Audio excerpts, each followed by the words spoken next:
शहरोज सब्जवारी और सायरा का मद्दाहों को जोरदार झटका। साबिका मियां बीवी को एक साथ देखकर लोग हैरान, दोनों क्या करने जा रहे हैं। पाकिस्तानी अदाकार शहरोज सब्जवारी और उनकी साबिका अहलिया सायरा यूसुफ ने एक साथ नजर आकर मद्दाहों को झटका सा दे दिया, क्योंकि दोनों एक फिल्म में बतौर जोड़ी एक साथ नजर आने वाले हैं। सायरा यूसुफ और शहरोज सब्जवारी की फिल्म बेबीलिशियस जल्द पाकिस्तानी सिनेमा घरों की जीनत बनने जा रही है। अदाकारा सायरा ने फिल्म का पहला रोमानवी पोस्टर अपने ऑफिशियल इंस्टाग्राम पर मद्दाहों के साथ शेयर कर दिया, जिसके कैप्शन में उन्होंने लिखा कि फरवरी 2023 में हमें इस फिल्म बेबीलिशियस से मुंसलिक हुए 12 साल हो जाएंगे। आपको ये बताते हुए बहुत पुरजोश हूँ, हम अपनी नई फिल्म की पहली झलक पेश कर रहे हैं। फिल्म का पोस्टर देखते हुए लोग दंग रह गए, क्योंकि सायरा और शहरोज कुछ साल पहले तक मियां बीवी थे और अब वो एक फिल्म में ऑन स्क्रीन जोड़े के रूप में नजर आएंगे। सोशल मीडिया पर बहुत सारे लोग दोबारा एक साथ काम करने पर दोनों की तारीफ कर रहे हैं। ताहम एक सारिफ ने अदाकारा की पोस्ट पर कमेंट किया कि मुझे लगता है कि ये एक पुरानी फिल्म है जो दोनों ने साइन की थी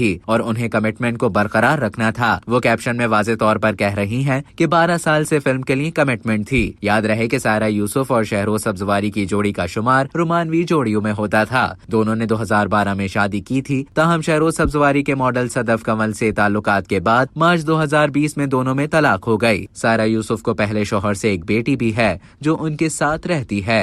अब तक के लिए इतना ही। मजीद खबरों और न्यूज अपडेट्स के लिए डेली जंग के YouTube चैनल को सब्सक्राइब करें और Facebook के पेज को लाइक करना ना भूलें।